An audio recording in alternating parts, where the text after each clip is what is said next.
మాసంలో వచ్చే శుక్రవారాలు ఏం చేస్తే లక్ష్మీ కటాక్షం కలుగుతుందో ఈ వీడియోలో మనం తెలుసుకుందాం.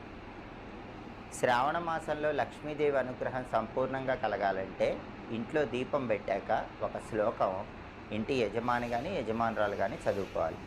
ఆ శ్లోకానికి ఉన్న గొప్పతనం ఏంటంటే, దేవేంద్రుడు తాను సంపదలన్నీ పోగొట్టుకున్న సంపదలు తిరిగి పొందటానికి పాలసముద్రం నుంచి అవతరించిన లక్ష్మీదేవిని ఒక స్తోత్రంతో ప్రార్థిస్తాడు.